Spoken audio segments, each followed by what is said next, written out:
Ok, continuamos então com o C# e o estudo das classes, e neste caso eu já fiz aqui uma pequena limpeza ao código anterior. Vou inclusive eliminar aqui, não vou eliminar, vou deixar ficar, não há problema nenhum. O que acontece aqui é que neste vídeo nós vamos introduzir o conceito de definição de propriedades, e atenção que nós não devemos confundir muito, embora possa ser confundível, propriedades com campos. Isto porque aquilo que nós temos aqui definido são campos, que são, neste caso, variáveis, com valor read-only ou não, neste caso uma variável pública que está acessível aqui aos objetos criados a partir da classe, neste caso objeto.propriedade 1 é igual a 100, e isto é perfeitamente válido, não há problema nenhum. No entanto, a criação de propriedades obedece a um conjunto, ou melhor, permite um conjunto de outras funcionalidades que, por exemplo, a alteração deste valor não permite. Reparem que o facto de eu alterar o valor para 100 vai simplesmente significar isso, só vai alterar o valor para 100, ponto final, parágrafo, não há mais nada a acontecer. Enquanto que, se eu definir uma propriedade, eu posso eventualmente tentar alterar o seu valor, mas antes do valor ser alterado, a propriedade tem a capacidade de analisar se esse valor é ou não possível ser alterado. Bom, eu vou tentar explicar isto de um modo prático. Para podermos definir uma propriedade como deve ser, dentro de uma classe, nós começamos por escrever public, o valor dessa classe, por exemplo, vamos colocar aqui string, para não ser sempre inteiros, e agora vamos lhe dar um nome. E neste caso, pode ser mesmo nome. Ok? O que acontece agora é que se eu fizer isto, ou se eu deixar ficar assim, isto não vai ser uma propriedade, mas sim um campo. Para ser uma propriedade, eu vou abrir e fechar um bloco de código, e agora, aqui dentro, eu vou ter obrigatoriamente que definir dois elementos, neste caso, e depois iremos ver exceções ao caso, que são chamados os gets and sets. Isto é, um get, que será um bloco de código, e um set, que será também um bloco de código. Ok? São chamados gets and sets. O que é que acontece neste caso? Neste caso, eu posso introduzir dentro destes meus blocos de código, posso introduzir funcionalidades. O get vai buscar um determinado valor e o set vai definir esse valor. Então nós vamos ter que criar aqui um campo que pode ser até privado, private, vamos defini-lo como privado, int, e agora reparem, vou colocar aqui assim, nome. Tem uma designação diferente, poderia ser nome completo ou qualquer outra designação, mas coloquei aqui um underscore no início, precisamente porque isto vai ser um campo que vai ser alterado por uma propriedade da minha classe. E então o que é que eu faço aqui no get? Se eu quiser saber qual é o valor de nome, eu simplesmente tenho que escrever aqui return nome. Okay? E o meu get fica automaticamente a funcionar. Certo? Ora, neste caso, se eu quiser, por exemplo, ora está aqui private int nome, vamos colocar int nome igual a João. Ok? Pode ser.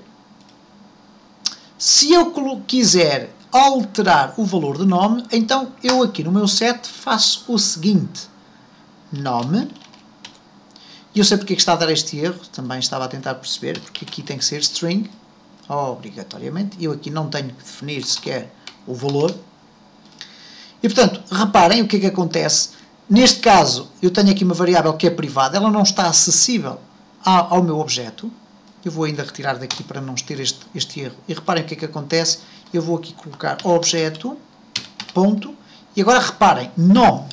Enquanto os campos têm este tipo de aspecto, isto é, são de alteração direta, nome não. Nome é uma propriedade, é uma coisa mais sofisticada. É do tipo string, mas que contém implementação de código. Isto é, eu posso implementar código para verificar se determinada alteração que eu estou a executar pode ou não ser aceite. E até posso, inclusive, desplotar determinados eventos no caso de eu estar a alterar o nome. Isto é, se eu alterei o nome, então alguma funcionalidade vai ser executada pelo facto do nome ter sido alterado. Mas já lá iremos.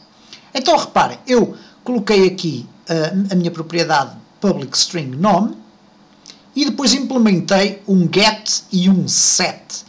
O get retorna o valor de nome, que é este campo que aqui está, que vai guardando o valor da minha propriedade, porque nome não tem valor nenhum, ele vai estar associado àquela propriedade e, portanto, aqui retorna o valor da propriedade e dentro deste set ele vai definir o valor daquela propriedade.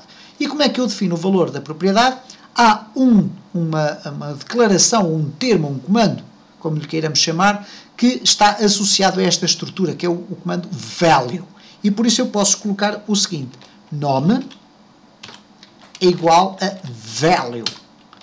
E o que vai acontecer neste caso é que sempre que eu chegar agora aqui ao meu objeto e colocar, por exemplo, isto, nome é igual a João, e isto é perfeitamente válido, o que vai acontecer é que, ao chegar aqui a esta linha de execução, a parte da propriedade ou a parte do código da propriedade que vai ser executado é a parte do set. E nós podemos ver isso da seguinte forma. Vamos tentar ver se conseguimos chegar lá. Reparem, tudo muito bem. Vou clicar aqui e reparem agora que foi chamado então o set. Value igual a João. Porquê? Porque foi o valor que eu atribuí à variável. Atribuí neste caso à propriedade. E é evidente que depois o código vai correr, vai definir o nome, neste caso, a variável nome, que é uma variável do tipo string, vai defini-la como sendo João. Quando eu executo, por exemplo, esta instrução, label resultado.text é igual a objeto.nome, o que vai acontecer é que, neste caso concreto, como eu quero obter o valor de nome, a parte do código que vai ser executada é o get, isto é, retornar o valor de nome. Reparem, eu vou executar e cá está João. Porquê? Porque inicialmente eu alterei o valor de João e depois pedi para que ele fosse apresentado. Agora reparem o que é que acontece de um modo particular às propriedades. Eu aqui coloquei João e vamos aqui colocar uma funcionalidade que diz o seguinte: if value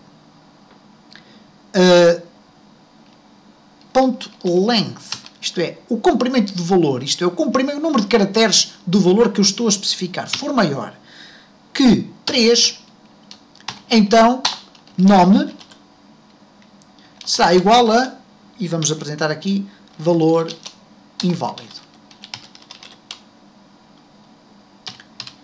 E else, ele atribui o valor à variável. Isto quer dizer o seguinte: eu aqui consigo controlar o tipo de valores que eu quero atribuir à minha variável. E neste caso, se o valor que eu tentar atribuir tiver um comprimento maior do que 3, então ele vai dizer que o valor atribuído à variável foi inválido. Caso contrário, ele atribui. Ora, se no meu objeto eu estou a tentar atribuir o valor João, isto quer dizer que o João tem mais do que 3 caracteres. Ora, automaticamente tem mais do que 3, e aliás, 3 já é exclusivo. Portanto, João vai dar um valor inválido. O que quer dizer que se eu agora correr este código, reparem o que é que vai acontecer: valor inválido. Isto porquê? Porque antes de ser alterado o valor da minha variável nome, isto no meu campo nome, não é?